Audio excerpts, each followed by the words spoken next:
Olá, meus amigos e minhas amigas. Zelensky anunciou a captura de mais uma vila russa durante uma visita a uma área de fronteira de onde as forças ucranianas entraram na Rússia há pouco mais de 2 semanas.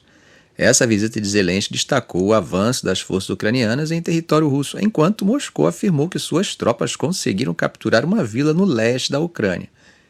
Kiev também divulgou que realizou um ataque com drones em uma base aérea no sul da Rússia, como parte de sua série de contra-ataques em resposta ao avanço das forças russas no leste da Ucrânia. De acordo com as autoridades russas, suas tropas repeliram uma tentativa de infiltração de forças ucranianas em outra região de fronteira, diferente da área de incursão inicial de Kiev em 6 de agosto. Esse ataque mais recente ocorreu a cerca de 240 quilômetros do local de incursão ucraniana na região de Kursk. É claro que isso sugere que o governo ucraniano pode estar tentando expandir o conflito para outras áreas fronteiriças. Enquanto isso, autoridades em Kursk informaram que começaram a instalar abrigos de concreto para proteger os civis em meio a essa incursão ucraniana. Desde que essa operação começou, Zelensky relatou que houve uma redução nos bombardeios e nas baixas civis na região de Sumy. Além disso, ele anunciou que as forças ucranianas capturaram mais uma vila russa. O ministro da Defesa da Ucrânia, Rustem Umerov, disse a uma delegação de congressistas dos Estados Unidos que o ataque de Kiev em Kursk tinha como objetivo proteger a Ucrânia. Veja o que Umerov explicou. Nosso objetivo em Kursk é limpar a fronteira de ameaças militares russas e impedir o bombardeio e os ataques inimigos em nossas cidades e vilas. Esse movimento tem elevado o moral dos ucranianos, que se preparam para comemorar 33 anos de independência da União Soviética, isso no próximo sábado. Por outro lado, a Embaixada dos Estados Unidos em Kiev alertou que há um risco elevado de ataques de mísseis e drones russos em toda a Ucrânia nos próximos dias, devido à proximidade do Dia da Independência. Mudando de foco, o governador da região russa de Bryansk, Alexander Bogomaz, afirmou que um ataque realizado por uma equipe de sabotagem e reconhecimento ucraniana foi frustrado por guardas de fronteira e unidades militares russas. Além disso, uma fonte de segurança em Kiev mencionou que a Ucrânia também realizou um ataque com drones no campo de aviação militar de Marinovka, na região russa de Volgogrado. Esse ataque acabou atingindo o local de armazenamento de combustíveis e bombas planadoras. O governador de Volgogrado, Andrei Bucharov, informou que o incêndio ocorreu em uma instalação militar após o impacto de um drone ucraniano, mas destacou que ninguém ficou ferido. Segundo o Ministério da Defesa da Rússia, 28 drones foram abatidos em território russo. Já o Estado-Maior das Forças Armadas da Ucrânia relatou que os combates na frente oriental permanecem intensos, com tropas russas lançando 53 ataques e ações ofensivas na região leste de Pokrovsk nas últimas 24 horas. Além disso, a Marinha ucraniana conduziu um ataque contra um depósito de munições e combustível controlado por Moscou na faixa de Kimburn, uma área que se projeta no Mar Negro. Embora Kiev mantenha em segredo seus principais objetivos na região de Kursk, as autoridades ucranianas afirmam ter estabelecido uma zona de proteção a partir de uma área que a Rússia vinha utilizando para lançar ataques transfronteiriços contra alvos ucranianos. E aí, ficou tonto? Mas a guerra é isso mesmo. E nesse momento temos ataques dos dois lados do conflito. Um de nossos amigos do canal fez um comentário recomendando que eu fizesse vídeos relatando apenas ataques russos contra a Ucrânia. E minha resposta é que não depende de mim, mas das notícias veiculadas pela mídia internacional séria. E quando eu digo séria, é que não esconde notícia de um lado ou de outro. E nisso eu tento enquadrar até mesmo aquelas mais tendenciosas que estão nos extremos opostos, como CNN e Al Jazeera, que, mesmo tentando dar suas interpretações pessoais sobre os fatos, não deixam de citar o fato. E isso é básico para que comecemos a nossa própria pesquisa em variadas fontes. Por falar em mídia, imprensa e na própria CNN, hoje, quinta-feira, o Serviço Federal de Segurança da Rússia, o FSB, anunciou que abriu um processo criminal contra um jornalista da CNN, acusando ele de cruzar ilegalmente a fronteira russa para filmar uma reportagem na região de Kursk, isso após a incursão transfronteiriça ucraniana.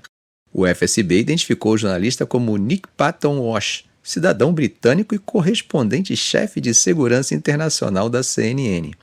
Além disso, o FSB informou que casos semelhantes foram abertos contra 2 jornalistas ucranianos. Segundo o FSB, Moscou planeja emitir um mandado de prisão internacional relacionado aos casos desses 3 jornalistas. A punição máxima para quem for considerado culpado de cruzar ilegalmente a fronteira russa é de 5 anos de prisão, isso segundo as autoridades. Essa ação vem depois que a CNN, em 16 de agosto, transmitiu uma reportagem a partir de Sudza, uma cidade russa na fronteira que atualmente está sob controle de Kiev. Na transmissão, os jornalistas viajaram com um comboio militar ucraniano da Ucrânia até Sudza, onde encontraram uma cidade quase deserta com apenas algumas dezenas de moradores idosos restantes. Até o momento, a CNN não respondeu aos pedidos de comentários sobre a situação.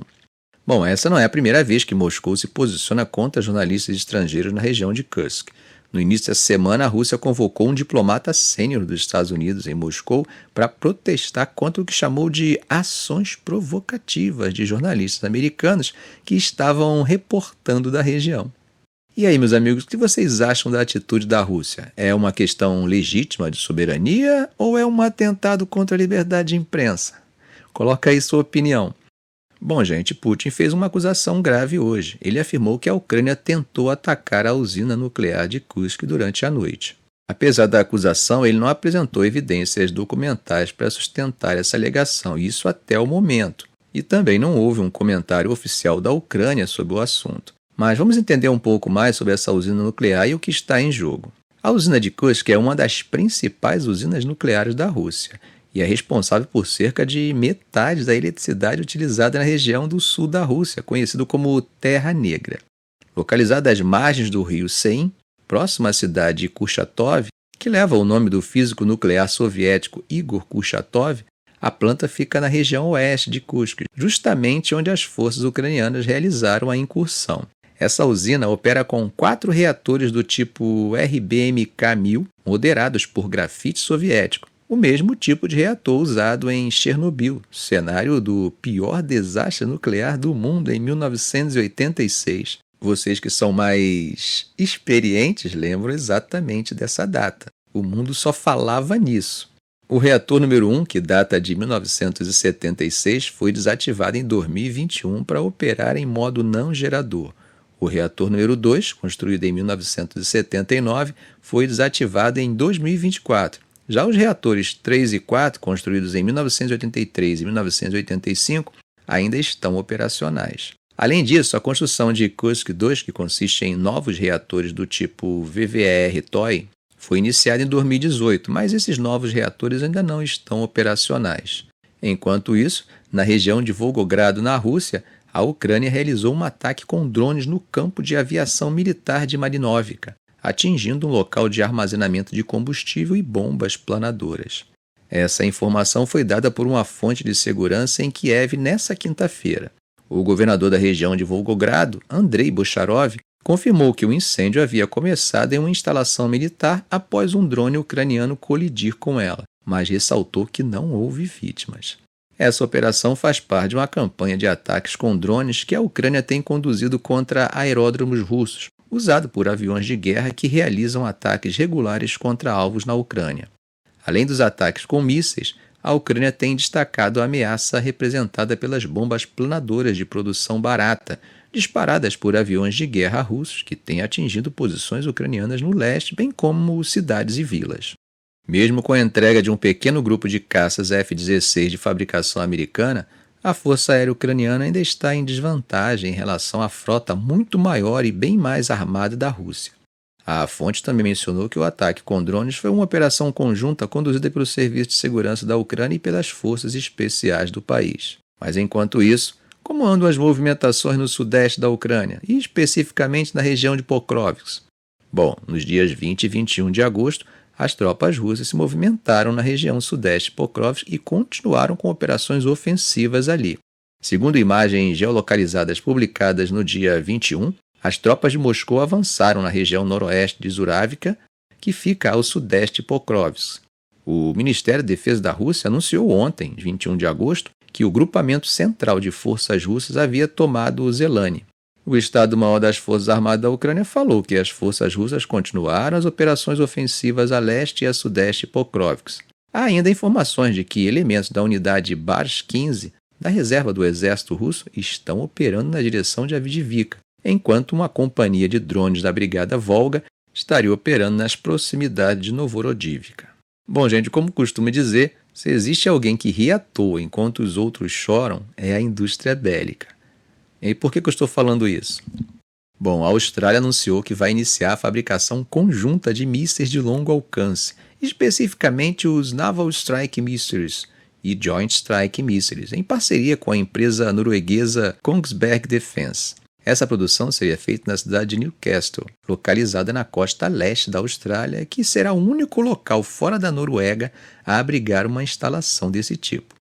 O ministro da Indústria de Defesa, Pat Conroy, informou que o governo australiano vai investir 850 milhões de dólares australianos, equivalente a 574 milhões de dólares americanos, para estabelecer essa instalação de fabricação no complexo do aeroporto de Newcastle ainda esse ano, com a produção prevista para começar em 2027.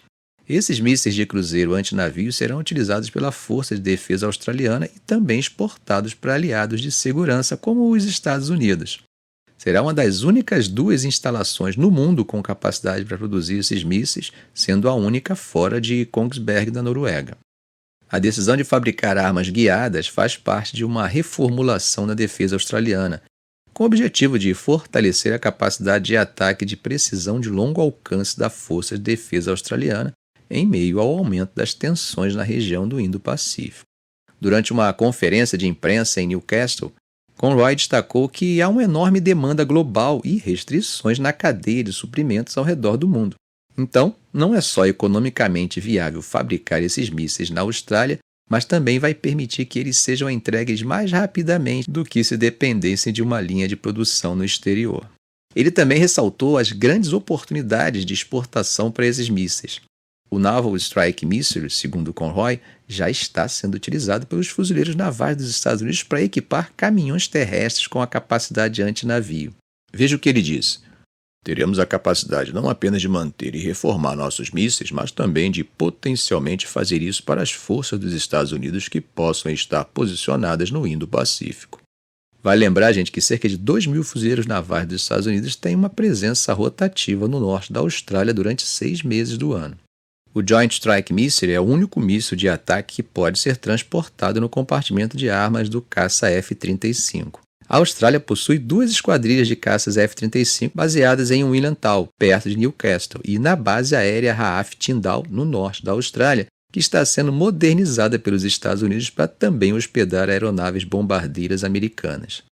Na região do Indo-Pacífico, Japão e Coreia do Sul, eles também possuem esquadrilhas de F-35, enquanto Singapura já encomendou o caça.